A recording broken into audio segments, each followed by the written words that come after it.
യേശുക്രിസ്തുവിൻ്റെ നാമത്തിൽ എല്ലാവർക്കും എൻ്റെ സ്നേഹവന്ദനം.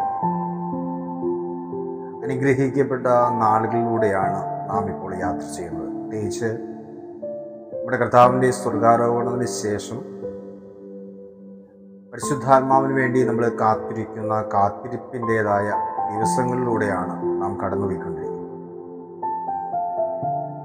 നമ്മുടെ കർത്താവിൻ്റെ രണ്ടാമത്തെ വരവ് വരെയും ഭൂമിയിൽ തൻ്റെ മക്കളെ നയിക്കുവാൻ, അവർക്ക് വേണ്ടത് ബോധ്യപ്പെടുത്തി കൊടുക്കുവാൻ, പഠിപ്പിച്ചു കൊടുക്കുവാൻ, നേരായ വഴിയിലൂടെ അവരെ നടത്തുവാനായിട്ട് ദൈവം തന്നിരിക്കുന്ന ആത്മാവാണ് പരിശുദ്ധാത്മാവ്. വിശുദ്ധ ബൈബിൾ ആദ്യം മുതൽ അവസാനം വരെ നാം വായിക്കുമ്പോൾ ഈ പരിശുദ്ധാത്മാവിന് ഒരുപാട് നാമധേയങ്ങൾ നൽകിയിരിക്കുന്നതായിട്ട് നമുക്ക് കാണാൻ കഴിയും. അഗ്നിയായിട്ട്, വായുവായിട്ട്, കൊടുങ്കാറ്റായിട്ട്, ജലമായിട്ട്, അങ്ങനെ ഒരുപാട് നാമങ്ങൾ പരിശുദ്ധാത്മാവിന് വിശുദ്ധ ബൈബിൾ നമുക്ക് കാണാൻ സാധിക്കും. ഇവിടെ ശിഷ്യഗണത്തിൻ്റെ മേൽ ഇറങ്ങിയത് അഗ്നിനാവിൻ്റെ രൂപത്തിലായിരുന്നു. ദൈവം ആഗ്രഹിക്കുന്ന ചില വ്യക്തികൾക്ക്, ചില കുടുംബങ്ങൾക്ക്, ചില സമൂഹങ്ങൾക്ക് എങ്ങനെയാണോ ആത്മാവിനെ ലഭിക്കേണ്ടത് ആ ഒരു രൂപത്തിലായിരിക്കും ദൈവം പരിശുദ്ധാത്മാവിനെ അവർക്ക് നൽകുക. കൊടിയകാറ്റടിക്കുന്നത് പോലെ ആത്മാവ് കടന്നു വന്നു വിശുദ്ധ ബൈബിളിലുണ്ട്. അത് ജലത്തിന്റെ രൂപമാണെന്ന് പറയുന്നുണ്ട്. യേശുതമ്പുരാന്റെ മേൽ പ്രാവിന്റെ രൂപത്തിൽ ഇറങ്ങിയെന്ന് പറയുന്നുണ്ട്. ശിഷ്യഗണത്തിനുമേൽ അഗ്നിനാവിന്റെ രൂപത്തിൽ ഇറങ്ങിയെന്ന് പറയുന്നു.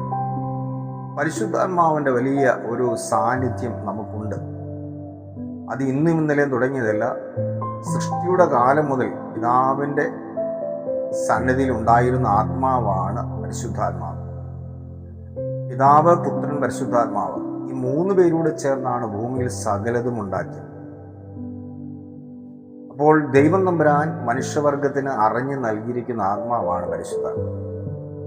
ഗലാത്യ ലേഖനം അതിന്റെ 5-ാം അധ്യായം അതിന്റെ 22-ാമത്തെ തിരുവചനം വായിക്കുമ്പോൾ നമുക്ക് ദൈവത്തിന്റെ വചനത്തിൽ കാണാൻ സാധിക്കുന്നുണ്ട്. ഈ ആത്മാവിന്റെ 9 ഫലങ്ങളെ കുറിച്ച് വിശുദ്ധ പൗലോസ് അപ്പോസ്തലൻ തന്റെ ഗലാത്യ ലേഖനത്തിൽ രേഖപ്പെടുത്തിയിട്ടുണ്ട്. അതിന്റെ 5:22 പറയുന്നത്, ആത്മാവിന്റെ ഫലമോ സ്നേഹം, സന്തോഷം, സമാധാനം, ദീർഘക്ഷമ, ദയ, പരോപകാരം, വിശ്വസ്തത, സൗമ്യത, ഇന്ദ്രിയജയം എന്നിവയാകുന്നുവല്ലോ. 9 ഫലങ്ങളെ കുറിച്ചാണ് വിശുദ്ധ പൗലോസ് അപ്പോസ്തലൻ അവിടെ രേഖപ്പെടുത്തിയിരിക്കുന്നത്. ഇത് നമുക്ക് 3ആയിട്ട് തിരിച്ചു നോക്കിക്കഴിഞ്ഞാൽ, ആദ്യത്തെ 3 എന്ന് പറയുന്നത് നാം ദൈവവുമായിട്ടുള്ള ബന്ധത്തിൽ ദൈവത്തോട് കാണിക്കേണ്ട, ഉറപ്പെടുപ്പിക്കേണ്ട ഫലങ്ങളാണ്.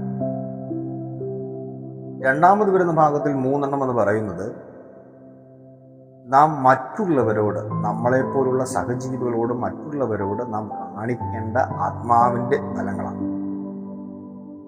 മൂന്നാമത് പറയുന്ന 3 ഫലങ്ങളെന്ന് പറയുന്നത് അത് നമ്മളോട് തന്നെ കാണിക്കേണ്ട ഫലമാണ്. 3ആയിട്ടാണ് നമുക്കിതിനെ തിരിക്കാൻ കഴിയുക. 1 ദൈവത്തോട്, 2 മറ്റുള്ളവരോട്, 3 നമ്മളോട്. ഇതിനെക്കുറിച്ച് വിശദീകരിക്കാനാണെങ്കിൽ നമുക്ക് മണിക്കൂറുകൾ വേണ്ടി വരും. നമുക്ക് സമയമില്ലാത്തത് കൊണ്ട് ചുരുക്കി നമുക്കതിനെക്കുറിച്ച് പറയാം. ദൈവത്തോടും മറ്റുള്ളവരോടും നമ്മളോടും കാണിക്കേണ്ട ആത്മാവിന്റെ ഫലങ്ങൾ 9 ഉണ്ട് എന്നാണ് പൗലോസ് പറയുന്നത്. വിശുദ്ധ ബൈബിളിൽ അതിനെക്കുറിച്ചെല്ലാം വിശദമായിട്ട് രേഖപ്പെടുത്തിയിട്ടുണ്ട്. അതിന്റെ വിശദീകരണത്തിലേക്ക് കടക്കാൻ നമുക്ക് സമയമില്ലാത്തത് കൊണ്ട് ഈ ഒരു 10 ദിവസം എന്ന് പറയുന്നത് നമുക്ക് ലഭിക്കാത്തവർക്ക് ആത്മാവിനെ പ്രാപിച്ചെടുക്കാനുള്ള സമയമാണ്. ഇത് എല്ലാ മക്കൾക്കും ദൈവം വാഗ്ദാനം ചെയ്തിരിക്കുന്ന ആത്മാവാണ്.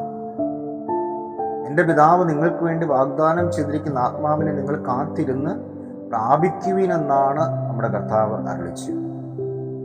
ഈ ആത്മാവ് ഉണ്ടെങ്കിലേ ഈ ഭൂമിയിൽ നമുക്ക് മുൻപോട്ട് പോകാൻ കഴിയും, നമുക്ക് നിലനിൽക്കാൻ കഴിയും. ഇല്ലെങ്കിൽ നമ്മൾ നശിച്ചു പോകും. ഒരാത്മാവ് പോലും നഷ്ടപ്പെട്ടു പോകരുത് എന്നാണ് ദൈവം ആഗ്രഹിക്കുന്നത്. എല്ലാ മക്കളും രക്ഷ പ്രാപിക്കണം.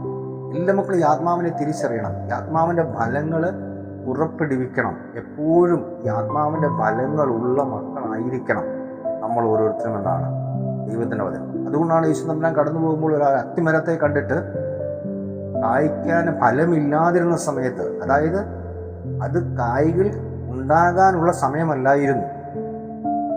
എല്ലാത്തിനും ഓരോ സമയമുണ്ട്. എന്നിട്ട് പോലും കർത്താവ് അതിൽ നോക്കി അത്തിപ്പഴങ്ങളുണ്ടോ ഇല്ല എന്ന് കണ്ടപ്പോൾ അതിനെ ശപിച്ചു എന്നാണ് വചനം പറയുന്നത്. അപ്പോൾ നമ്മളിൽ എപ്പോൾ നോക്കിയാലും ഈ ആത്മാവിൻ്റെ ഫലങ്ങൾ ഉണ്ടാകണം. അതാണ് ദൈവം ആഗ്രഹിക്കുന്നത്. അതിനുവേണ്ടിയാണ് ഈ പരിശുദ്ധാത്മാവിനെ ദൈവം നമുക്ക് തന്നിരിക്കുന്നത്.